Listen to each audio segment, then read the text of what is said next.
TorahBox.com pour la diffusion du judaïsme francophone vous retransmet un enseignement du Rav Ron Chaya. Bonne écoute et bon limoud.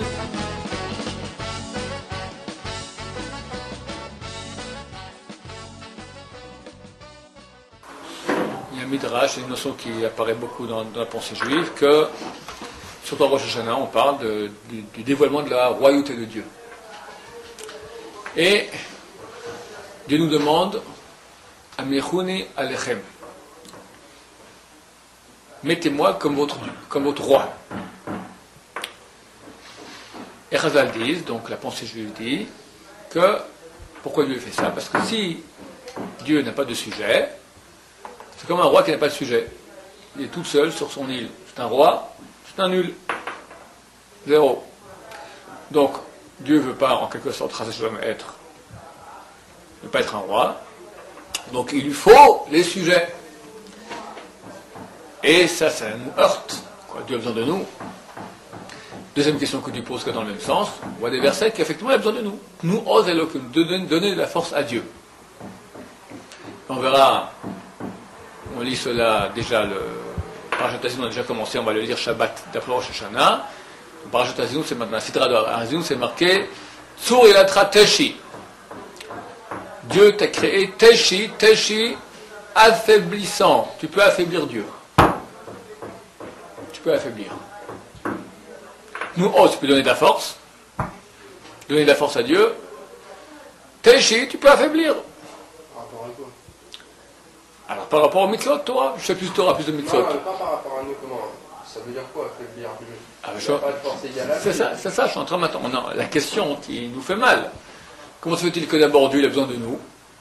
Deuxièmement, comment tu dis que je peux donner de la force? Il n'a pas besoin de moi. Comment tu dis que je peux l'affaiblir? Moi, je l'affaiblis.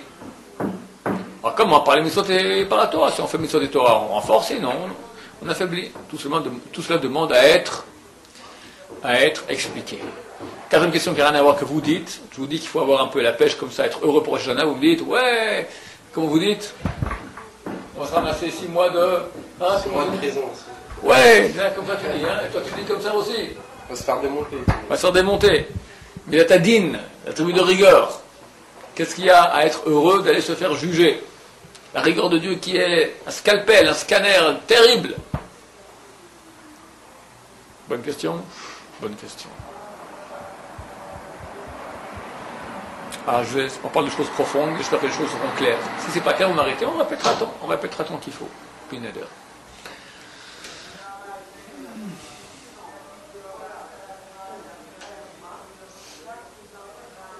Première notion qu'il faut comprendre, c'est que Dieu est parfait.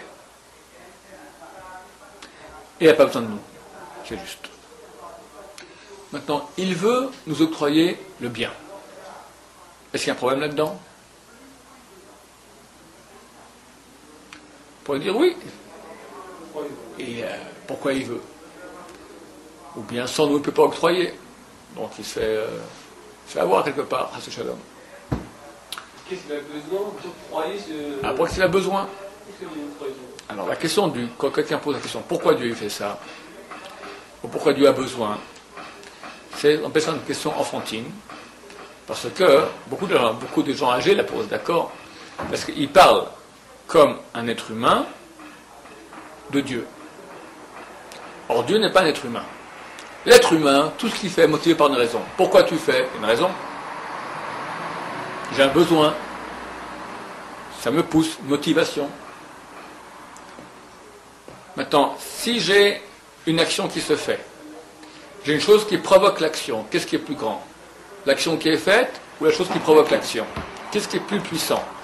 L'action ou la provocation de l'action? Provocation, parce qu'elle est capable de mettre capable de mettre en marche une action. Maintenant, si Dieu il agit parce qu'il a une provocation, c'est-à-dire qu'il a une motivation, une raison, qui est plus grand, Dieu ou la raison? La raison. Okay. Donc c'est-à-dire que Dieu il a une chose qui est plus haute que lui. Okay. Ça, c'est l'esprit humain qui dit, l'esprit humain enfantin, parce qu'il ne peut pas comprendre qu'il y a un top niveau qui est infini. Comprendre, comme l'être humain, tu es fini, si tu agis, il y a une chose qui a provoqué. Lentement. La chose infinie, elle nous dépasse. elle ne fonctionne pas comme nous. C'est une donnée. Dieu ne fonctionne pas comme nous. Dieu, c'est ça qu'il faut comprendre, il est différent. Dans quelle mesure? Il peut vouloir, parce que, c'est quoi la raison qui provoque son vouloir? Parce qu'il veut.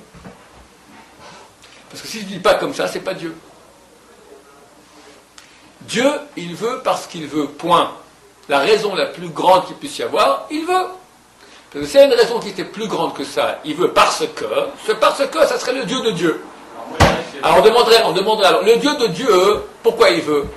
Lui aussi il y a un parce que, s'il y a un parce que au Dieu de Dieu, c'est donc ce parce que du Dieu de Dieu, il est plus haut que le Dieu de Dieu, donc c'est le Dieu de Dieu de Dieu. S'il y a un Dieu du Dieu, il veut pour que le Dieu, il fasse autre chose. Mais là, avant lui, il n'y avait rien. Attends, qu'est-ce que tu as dit maintenant? T'as dit, le Dieu, si sur Dieu il y a un Dieu. Et que le Dieu du Dieu, il veut. Et que le Dieu du Dieu, il veut. Que le Dieu fasse. Il veut pour le Dieu. Pour le Dieu. Ok. Le grand Dieu, le petit Dieu. Le grand Dieu, il veut que le petit Dieu fasse. Voilà. Okay. Alors, c'est qui le grand Dieu? C'est lui. Okay. Attends, pourquoi lui il veut? Pour lui faire du bien, lui. Mais pourquoi lui il veut? Pour lui faire du bien, lui. Alors attention, il y a donc la motivation qu'a le grand Dieu de faire du bien, d'accord? Elle vient de quoi? Pourquoi il veut? Il y a une motivation qui est plus haute. Donc de nouveau, tu as un Dieu au Dieu au Dieu. Donc il faut comprendre un beau jour qu'il y a un moment où tout s'arrête. C'est inexplicable pour un être humain ne peut pas concevoir cela. Voilà. Mais il peut comprendre. Je ne peux pas concevoir, parce que nous sommes différents, je ne peux pas comprendre une chose qui est différente que moi, mais je peux comprendre qu'il y a une chose différente que moi. Le saisir, l'infini, je ne peux pas le voir. Je suis incapable de voir l'infini. Okay. Mais je peux comprendre que ça existe. Je peux comprendre, c'est une donnée. C'est une donnée. Je peux comprendre que ça existe. Mais le voir, alors c'est ça. L'esprit enfantin veut voir. Il veut saisir. L'esprit adulte comprend qu'il ne saisit pas. Ok. Mais quand il comprend qu'il ne saisit pas, il saisit quand même un peu. Alors on va parler de Dieu, des choses que je ne saisis pas. Et il n'est infini, il n'a pas de fin. Alors je ne peux pas voir le sans fin, mais je peux l'imaginer, je peux saisir qu'il y a une chose qui n'a pas de fin. Le voir, l'imaginer en image, je ne peux pas. Je peux imaginer en continu.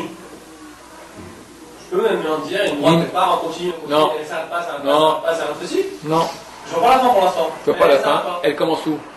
Elle commence ici. Elle commence, elle est déjà finie. C'est du fini. L'infini, ça n'a jamais commencé, ça n'a jamais terminé. Ça a eu été et ça sera. Hein? Alors tu peux le dire ça, je le dis. Et je peux même jongler avec. Mais l'imaginer, le voir. Demande à un gosse, il dira, oui, mais papa, alors avant, qu'est-ce qu'il y avait? Dieu était